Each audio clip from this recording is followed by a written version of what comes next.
Oh iya, lupa.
Kita mulai. Bismillahirrahmanirrahim. Assalamualaikum warahmatullahi wabarakatuh.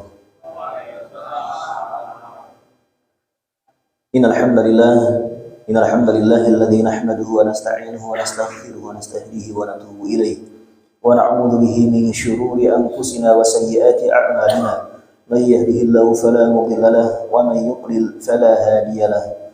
Ashhadu an la ilaha illallah wahdahu la syarika lahu wa ashhadu anna nabiyyana Muhammadan 'abduhu wa rasuluh la nabiyya wa la rasula ba'dahu. Qala Allah ta'ala fi kitabihil karim, a'udzu billahi minasy syaithanir rajim, wa ma kana al-mu'minuna liyanfiru kaffah falawla nafara min kulli firqatin minhum ta'ifatun liyatafaqahu fid din wa liyunziru qaumahum idza raja'u ilaihim la'allahum yahdharun. Wa qala Nabi alaihi salatu wassalam, man salaka tariqan yaltamisu fihi 'ilman sahhalallahu lahu bihi tariqan ilal jannah.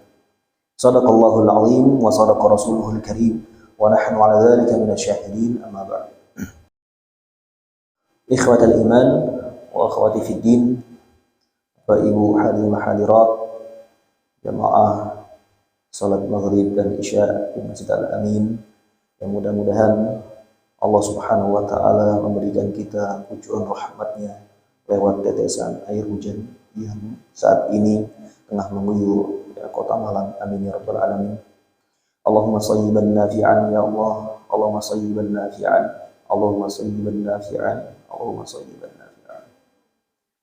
Alhamdulillah, pada malam hari ini kita masih diberikan Allah kesempatan dan kesehatan serta kemampuan untuk melangkahkan kaki kita ke rumah Allah Subhanahu wa ta'ala yang mulia ini, tentunya untuk melaksanakan rutinitas aktivitas keseharian kita selaku seorang muslim dengan menunaikan salat maghrib dan isya serta ibadah-ibadah sunnah lainnya karena Allah Subhanahu wa ta'ala. Tentunya jikalau bukan karena rahmat dan hidayah dari Allah, kita tidak akan mampu untuk hadir di rumah Allah ini. Maka dari itu, seyogyanya kami berwasiat kepada kaum muslimin dan muslimat yang hadir pada kesempatan yang sangat berbahagia ini untuk senantiasa meningkatkan rasa syukur kita dan takwa kita kepada Allah Subhanahu wa taala. Mudah-mudahan Allah istiqomahkan kita untuk senantiasa kita langgeng dengan kontinuitas keseharian kita penuh dalam ketaatan dan ketakwaan hanya kepadanya. Amin ya rabbal alamin. Salawat dan salam senantiasa terlimpahkan dan tercurahkan kepada baginda besar Nabi kita Muhammad sallallahu alaihi wasallam, kepada keluarganya, kepada para sahabatnya yang mulia, tabi'in, tabi'in, dan generasi setelah mereka semua yang mereka mengikuti dalam kebaikan, dan termasuk kita saat ini. Mudah-mudahan Allah Subhanahu wa taala memberikan kita syafaat Rasul Muhammad sallallahu alaihi wasallam pada yaumul qiyamah. Bapak Ibu hadirul hadirat sekalian yang mudah-mudahan Allah Subhanahu wa taala berikan rahmatan dan maghfirahnya kepada kita semua. Kita akan melanjutkan kembali studi bedah kitab kita, itu kitab Al-Kabair, dosa-dosa besar yang dianggap ringan oleh kebanyakan kita kaum muslimin. Baik, kita masih berkutat di poin dosa besar yang ke-19, yaitu syurbul khamr, minuman keras. Baik, kemarin ada satu pertanyaan, namun nanti akan kita jawab nantinya seiring dengan nanti ada pembahasannya ya, terkait tentang yang kemarin tanyakan adalah apa kemarin Pak? Bius Pak ya, bius. Baik. Baik, kita akan mengulas kembali sedikit dari yang sebelumnya. Hadis Nabi sallallahu alaihi wasallam, "Man kana fi sadrihi min kitabillah wa subba 'alaiha al-khamr yaji'u yawm al-qiyamah kullu harf min tilka al-ayah fa'khudhu min nasihi hatta yuwaffiquhu baina yaday Allah tabaraka wa ta'ala fa yukhasimuhu." Jadi barang siapa yang di dalam hati seorang hamba Allah Subhanahu wa taala terdapat ya, ayat-ayat Al-Qur'anul Karim kemudian ditumpahkan ke dalamnya, yaitu khamr ya. Seorang hamba Allah tersebut meminum minuman keras, maka dia akan datang pada hari kiamat yang ayat-ayat tersebut akan menarik ya, ubun-ubun sang hamba itu sampai ia diberdirikan, dihadapkan di hadapan Allah Subhanahu wa taala, dan dia akan mendakwahi, dia akan mempersidangkan si hamba ini. Maka barang siapa yang menjadi perdebatan ya, permusuhan Al-Qur'an pada hari kiamat kelak, pasti dia akan kalah gitu ya. Jadi jangan sampai nanti kita termasuk dari hamba Allah yang didakwah oleh Al-Qur'anul Karim dikarenakan kita berbuat maksiat, yaitu dengan minum minuman keras ya, sewaktu kita hidup di dunia ini. Baik. Kemudian ancaman juga bagi mereka peminumnya, orang yang memeras, ya, orang yang meminta diperas, dibuatkan maksudnya, ya, diproduksi maksudnya, kemudian menjadi kurirnya atau yang dimintai untuk dibawakan. Ya.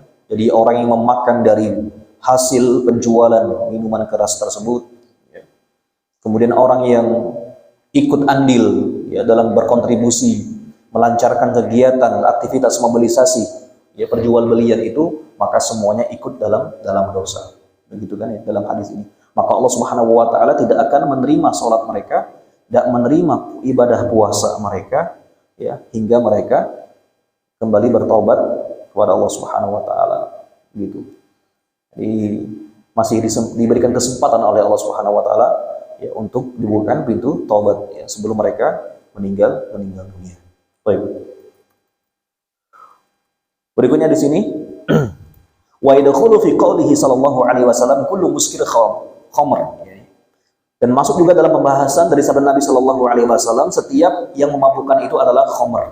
Al-hashisha kama sayatil kalam 'alaiha insyaallah taala. Nah ini Pak, al-hashisha ini yang disebut dengan ganja. Nah, nanti apakah sama ganja ini dengan albanaj?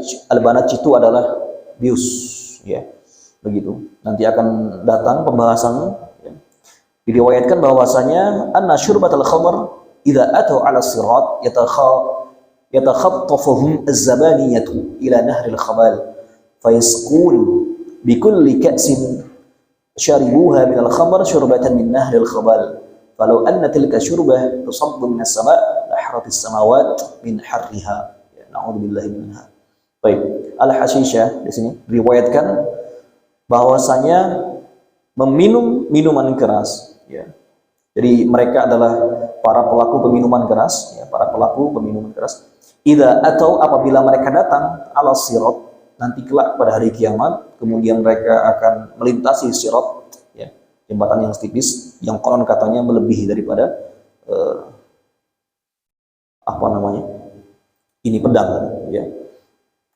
Yatakhattafuhum az-zabaniyah, yang mereka akan ditarik oleh para malaikat zabaniyah ke dalam sungai Al-Khabal. Ya, sungai Al-Khabal ini adalah apa? Cairan logam, ya, jahanam, dan itu akan diminumkan, ya, oleh malaikat zabaniyah kepada setiap para peminum khamr, ya, dengan satu tegukan. Bahkan kaas itu bikuli kaas, ya, gelas atau piala besar begitu, ya, akan diminumkan kepada mereka para pelaku peminum khamr ini, syurbatan min nahril khabal, dari sungai Khabal tersebut, ya, lelehan logam. Walau anna tilka syurbah, jikalaulah satu minuman itu, ya, dituangkan dari langit kemudian jatuh, ya, ke langit dunia, maka akan habis semua, meleleh langit dunia dikarenakan panasnya, ya. Na'udzubillah summa na'udzubillah. Supaya kita berlindung dari Allah Subhanahu wa taala dari kejahatan dan keburukan jahanam. Baik, masuk di sini pembahasan berikutnya. Dzikrul athar 'ani salafil khamr. Dia ada pembahasan dari hadis-hadis, ya, terkait tentang khamr,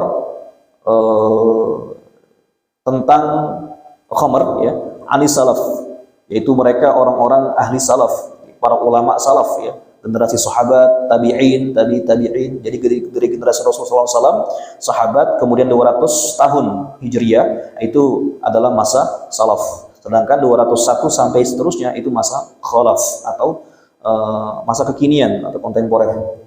Nah, di sini para ulama salaf mereka menukilkan di beberapa riwayat tentang khamr.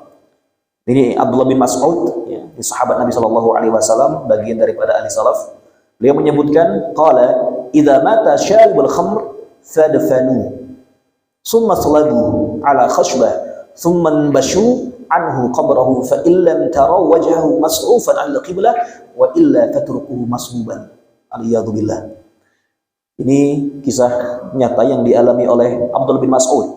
Beliau menyatakan, apabila seorang peminum khamr meninggal dunia, maka kuburkanlah ia, makamkanlah ia, ya, dengan kondisi, maaf, disalib begitu, ya. Jadi ditaruh di papan, kemudian disalib, diikat seperti itu, supaya tidak bergerak, Kemudian setelah dikubur, dimakamkan, coba buka lagi makamnya, dibuka lagi makam dari hamba Allah si peminum khamar ini. Apabila engkau melihat wajahnya itu, mukanya tidak berpaling dari kiblat, maka tinggalkanlah ia dalam keadaan disalib. Ya. Jadi realita di lapangan yang ditemui oleh para sahabat Nabi Shallallahu Alaihi Wasallam, ketika seorang hamba Allah dia meminum minuman keras, kemudian dia belum sempat bertobat kembali kepada Allah Subhanahu Wa Taala, maka akan diancam, akan dipalingkan muka wajahnya di alam kubur nanti. Aliyadzubillah. Maka cara yang paling jitu yaitu adalah disalib. Bisa bayangkan kalau disalib, kita akan membayangkan, wah, ini sudah keluar dari Islam, begitu kan, ya. Namun ini cara agar dia tidak berpaling wajahnya, ya, berpaling dari arah kiblat, begitu, Pak. Aliyadzubillah. Wa 'anil Fadl ibnu Iyad, Fudail, ini salah, ya, kurang ya. Wa 'anil Fudail ibnu Iyad annahu hadara 'inda tilmidin lahu hadaratul wafah faja'ala yulaqqinahu syahadah wa lisanahu la yantiq biha. Dari Fudail bin Iyad, ini salah satu ulama tabi'in, beliau mengatakan ada seorang anak murid beliau itu dalam keadaan sakaratul maut. Dalam sakaratul maut, maka berusaha sang gurunya ini, Fudail bin Iyad, itu mentalkinkan kalimat syahadah, la ilaha illallah, ya, la ilaha illallah, ya. Jangankan untuk bertambah lagi Muhammadur Rasulullah, ngomong la ilaha illallah saja loh susah, ya. Ditambah lagi Muhammad Rasulullah itu sudah bonus gitu Pak ya. Ngomong la ilaha illallah pasti masuk surga. Begitu Pak ya. Jadi cuman syahadah la ilaha illallah itu susah. La yantiqu biha, tidak mampu lisannya untuk mengucapkan syahadat la ilaha illallah, bukan syahadatain. Kalau tambah syahadatain Muhammadur Rasulullah, ini asyhadah faqat la ilaha illallah, tidak mampu. Fakarraha alaihi, dan dia terus sang guru memberikan yang mengulang-ulang syahadah tersebut, la ilaha illallah, la ilaha illallah. Tidak mampu dia ngomong si muridnya ini. La aquluha wa ana bari' minha. Aku tidak mampu untuk mengucapkannya. Aku berlepas diri dari syahadat itu. Bayangkan, saya berlepas diri dari la ilaha illallah itu. Maka Al-Fudail, nah ini Pak ya, kan kurang ya di sini. Fa kharaja Al-Fudail min indihi wa huwa yabki. Maka Al-Fudail ibn Iyad, beliau keluar dari rumah itu seraya beliau menangis. Ini ada anak muridku yang selama ini banyak belajar keilmuan, ya, mentalakikan Qur'annya, hadis, fikih, tauhid, semuanya dihafal semua, begitu kan ya. Namun kok tidak bisa, begitu kan. Di akhir hayatnya mengucapkan la ilaha illallah saja, begitu kan ya. Dia menangis. Tsumma ra'ah, kemudian beliau meninggal dunia, si anak muridnya ini. Tsumma ra'ahu ba'da muddatin fi manamihi wa huwa yushabu bihi ila an-nar. Satu ketika pada beberapa hari kemudian beliau bermimpi, sang guru ini Fudail bin Iyad, dalam mimpinya si anak muridnya ini itu diseret ke dalam neraka.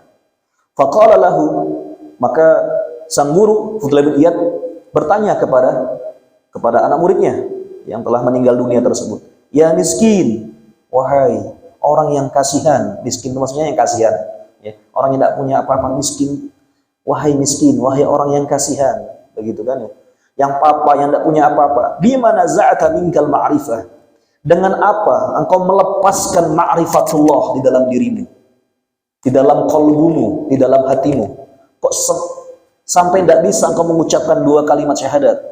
Jangan 2 kalimat syahadat saja, la ilaha illallah, ma'rifatullah itu tidak mampu engkau ucapkan dengan lisanmu. Perbuatan apa yang kau lakukan? Ini ngomong kayak gini, bertanya ya gurunya. Faqala ya ustaz, wahai guruku, kana bi'illatun fa'ataitu ba'd al-attiba faqala li tashrabu fi kulli sanatin qadhan min al-khamr. Wahai ustaz, kan gitu kan. Saya itu punya penyakit katanya. Di sini ya, beliau katakan, saya itu punya penyakit. Dan aku mendatangi beberapa dokter medis, begitu kan ya. Maka mereka mengatakan kepadaku, engkau harus minum setiap tahunnya qadhan minal khamr, seteguk dari khamr. Seteguk Pak ya, seteguk dari khamr. Wa illam taf'al tabqa bika 'illatuk. Apabila engkau tidak melakukan tadi seteguk dari khamr itu dalam setahun, ya dalam setahun ya, setiap tahunnya, maka penyakitmu akan terus nanti akan ada di dirimu itu. Begitu ya, di penyakit menahun. Nah, dengan minum khamr tadi cuma 1 teguk saja ya, 1 tahun itu, nah, insya Allah aman, begitu kan ya, tidak kambuh penyakitnya.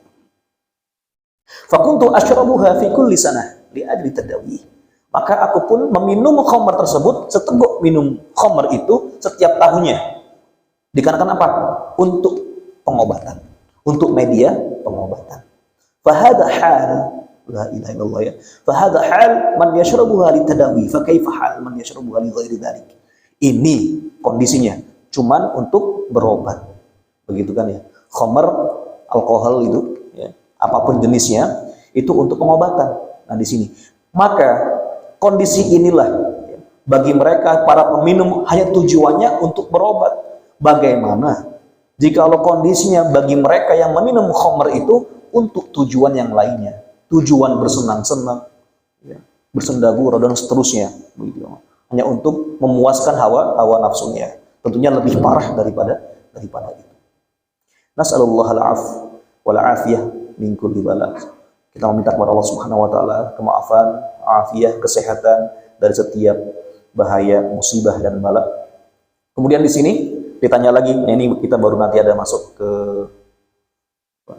oh bukan, nanti bawa lagi. Wasu'ila ba'du tabi'in an sababi taubatih. Kemudian ditanya oleh beberapa mereka orang yang bertaubat, ditanya ya, tentang sebab taubatnya mereka. Kemudian menjawab ya salah satu di antara mereka orang yang bertaubat ini, kuntu unabbisul qubur fara'aitu fiha amwatan masrufin 'adil qiblah.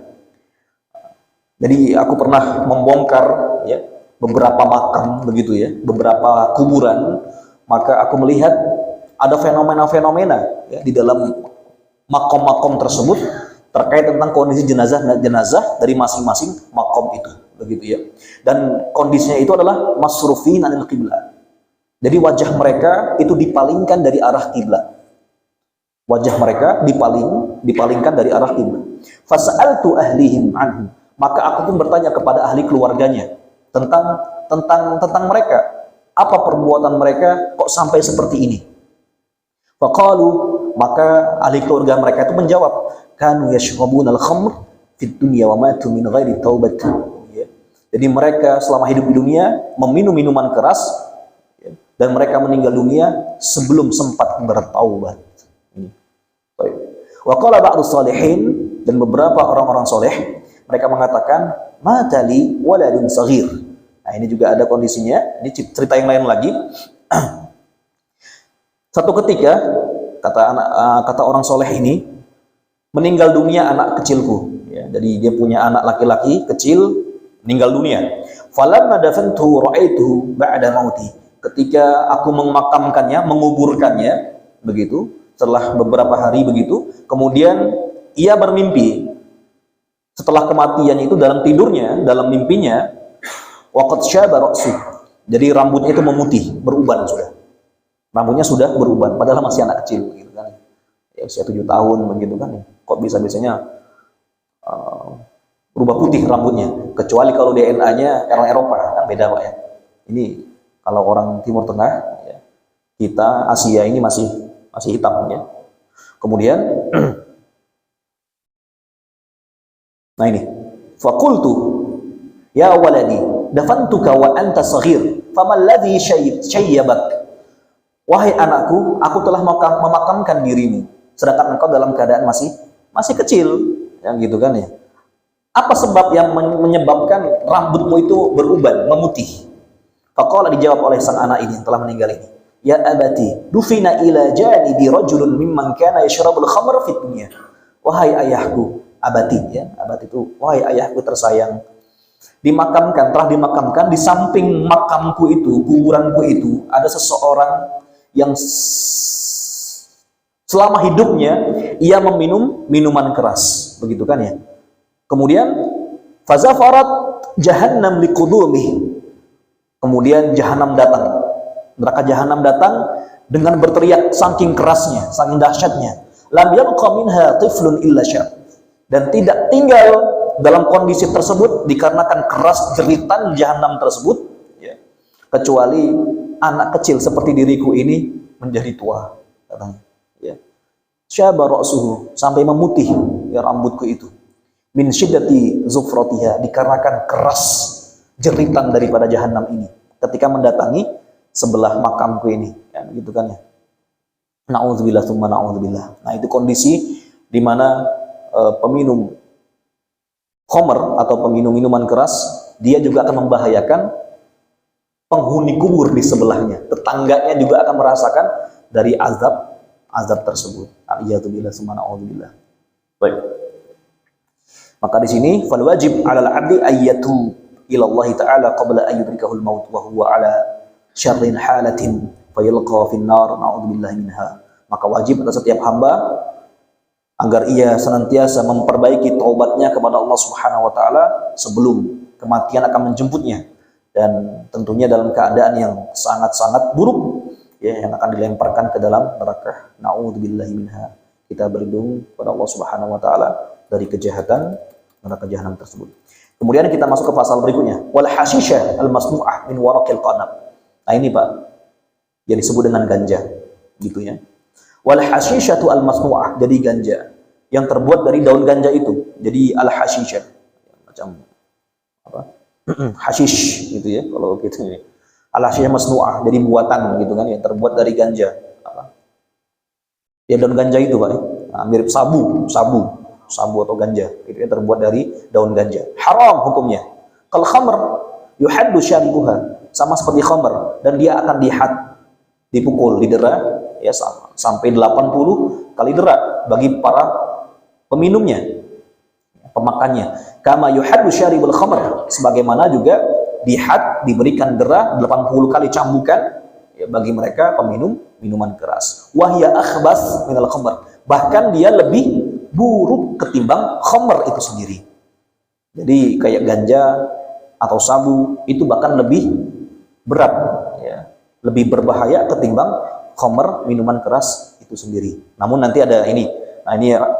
Namun min jihatin, dari sisi lainnya ya. Jadi tadi ganja itu lebih buruk ketimbang khamr, minuman keras, dari sisi dampak implikasinya. Anna tufsidul aql wal mizan. Dia akan merusak akal dan juga akan merusak mental. Jadi orang yang ngedrak tadi ya, orang yang pakai ganja, sabu dan seterusnya itu dia akan kehilangan akalnya dan kehilangan mentalnya, sampai dia akan menjadi seorang rojul, seorang laki-laki yang takhannas ya, yang lemah gemulai, banci Pak. Ya, makanya ada LGBT itu diantaranya itu karena pengaruh dari minuman-minuman keras sebelumnya. Begitu. Kemudian wadayatha, dia akan menjadi orang yang tidak memiliki cemburu sama sekali. Ya. Sembarang, istrinya mau ngapain dia sembarang, bukan urusan saya, kan begitu kan ya. Nah ini, jadi dia akan menjadi banci dan dia ya, akan menjadi orang yang tidak memiliki cemburu sama sekali. Wa ghairu dzalik minal fasad, dan selain daripada itu dari bentuk kehancuran lainnya. Ini dari lebih bahaya dari sisi yang dimiliki oleh ganja ini atau sabu. Wal khamr akhbath bin jihatin, sedangkan khamr, minuman keras, itu lebih buruk begitu ya. Dari implikasi lainnya, dari sisi yang lainnya, annaha tufdi ilal mukhasamah wal muqatalah. Dan itu akan menimbulkan bentuk permusuhan dan juga pembunuhan. Kasus kan sudah FS itu kan dan seterusnya. Nah, ini dikarenakan minuman keras ya. Sampai pertengkaran hebat, kemudian terjadi pembunuhan. Wa kilahuma yasuddu an dzikrillah, dan keduanya itu akan menghalangi seorang hamba Allah dari berzikir kepada Allah, mengingat Allah Subhanahu wa taala, dan juga menghalangi dari sholat gitu kan ya.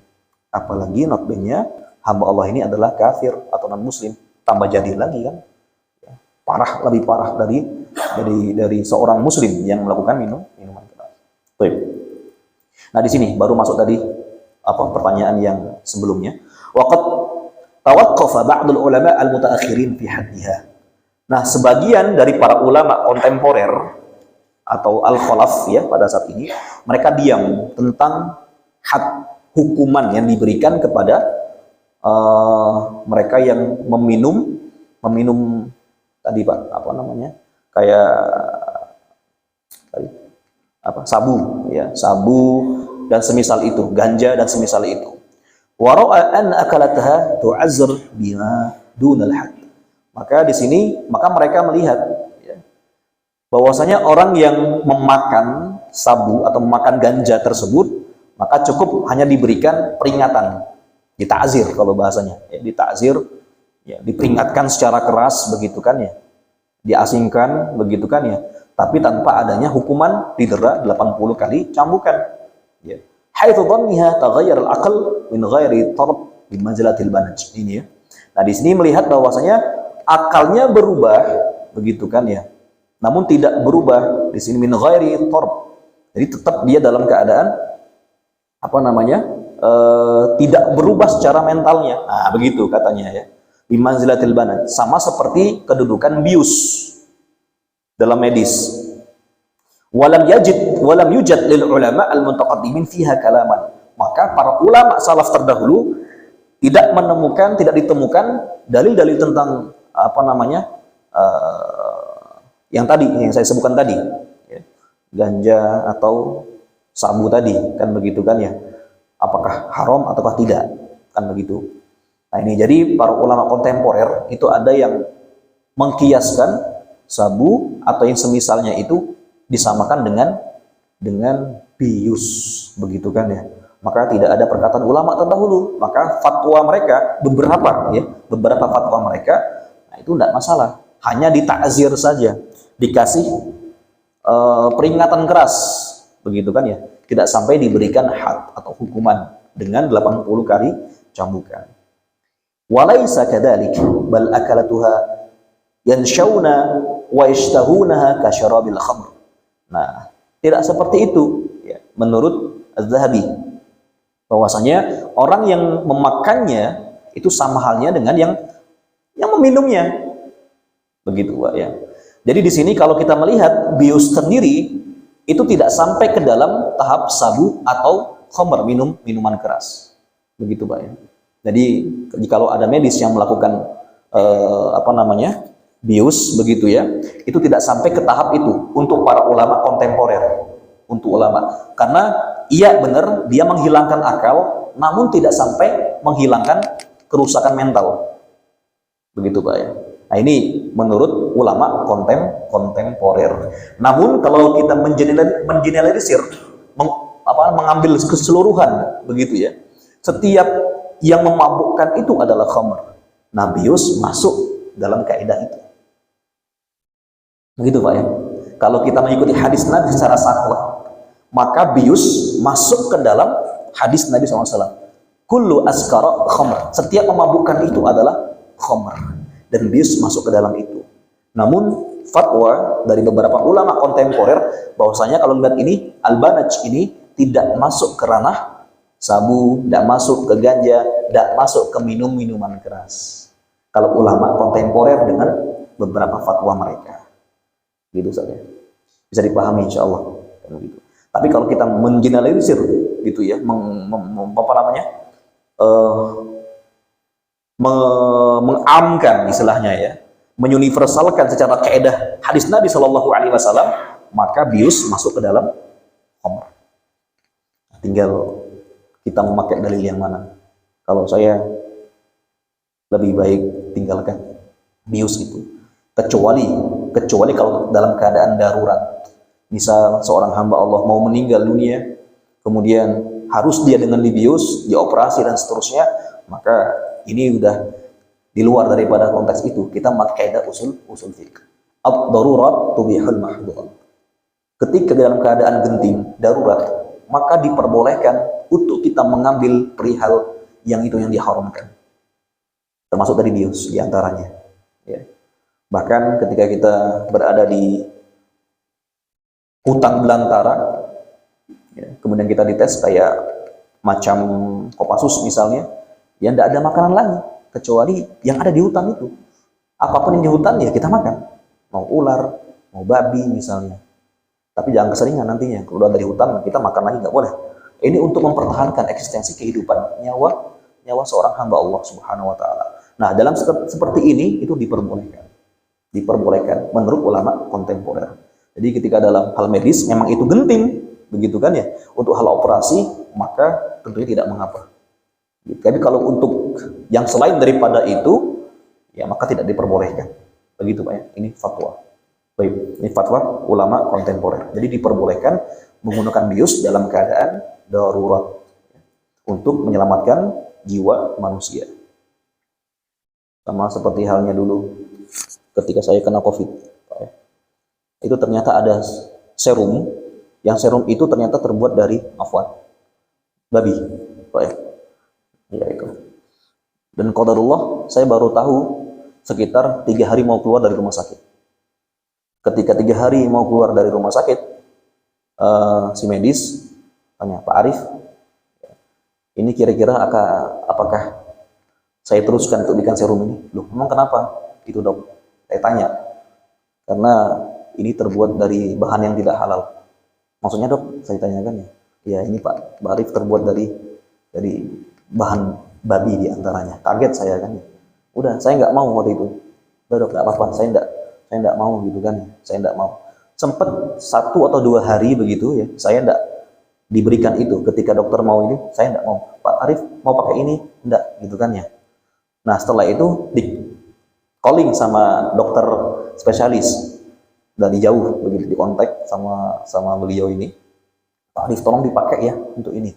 Karena kalau tanpa itu nanti dia tidak ngalir darahnya. Sedangkan Pak Arif ketika mau kita ambil darah itu, dia tidak bisa. Sampelnya kita ambil tidak bisa. Apakah nanti Pak Arif masih positif atau tidak, kita tidak tahu gitu kan ya. Benar, ketika diambil berapa kali itu darah saya tidak keluar. Nah itu untuk mencairkan darah ternyata. Begitu kan ya. Qadarullah kan ya. Ya Allah, astagfirullahaladzim. Akhirnya saya mengambil usul fikih tadi. Ad-darurat tubihul mahdurat. Dalam keadaan genting, maka sesuatu yang haram itu diperbolehkan dalam keadaan seperti itu. Maka qadarullah, ya saya akhirnya disuntik dengan serum tersebut, kemudian selang berapa jam diambil darahnya, dapat darah itu. Dan sampel alhamdulillah negatif. 2 hari setelah itu baru diperbolehkan buat keluar. Nah itu Pak ya. Jadi ini kondisi-kondisi di mana, tapi tetap ya naudzubillah, summa naudzubillah, astagfirullahaladzim, istighfar kepada Allah gitu kan ya. Nah ini mudah-mudahan ini terakhir kali ya. Dan ini saya tahu betul ya, dengan kondisi di mana ini adalah serum yang tentunya melanggar syariat. Namun dalam kondisi seperti ini, maka tentunya kita harus berubah usul fikih kita ini. Kan begitu kondisinya sudah berubah sesuai dengan fatwa. Ya karena kita juga nggak mau juga memberikan kesusahan juga kepada dengan para medis nantinya. Mereka ingin sesuatu kebaikan buat kita, namun kita juga membuat sesuatu yang ya, menyusahkan mereka, kan juga dosa juga, kan begitu. Boleh juga kita ke mereka. Akhirnya supaya dalam keadaan yang baik begitu, saling memahami. Akhirnya Bismillah, saya ambil jalan istihad itu, begitu kan ya. Itu dalam keadaan darurat. Kalau tidak darurat tidak jangan dilakukan. Kan, gitu, Pak. Baik. Itu Pak. Dari bius tadi diperbolehkan ya, dalam fatwa ulama kontemporer ya, karena hal tersebut melihat bagaimana kondisi yang nanti akan diterima oleh seorang pasien misalnya dalam keadaan darurat, maka hal tersebut diperbolehkan dalam Islam. Wallahu a'lam bishawab. Sampai di sini insyaallah perjumpaan kita. Ada pertanyaan Pak? Cukup. Baik, insya Allah akan kita sambung lagi pada pekan berikutnya dengan izin Allah Subhanahu Wa Taala, masih di seputar syurbul khamr atau minuman keras. Demikian yang bisa kami sampaikan. Mudah-mudahan Allah Subhanahu Wa Taala berikan kebaikan kepada kita semuanya dan Allah cerahkan hati kita dengan nur hidayah Allah Subhanahu Wa Taala dengan 2 kalimat syahadat asyhadu alla ilaha illallah wa asyhadu anna Muhammadar Rasulullah di dunia dan insya Allah kelak di akhirat. Amin ya rabbal alamin. Demikian, terima kasih. Kita akhiri pengajian kita pada malam hari ini dengan mengucapkan lafal alhamdulillah. Alhamdulillahi rabbil alamin dan doa kafaratul majlis. Subhanakallahumma rabbana wa bihamdika nashhadu an la ilaha illa ant nastaghfiruka wa natubu ilaik. Billahi taufiq wal hidayah wa biridha wal inayah. Wassalamualaikum warahmatullahi wabarakatuh. Jazakumullahu khairan barakallahu fikum.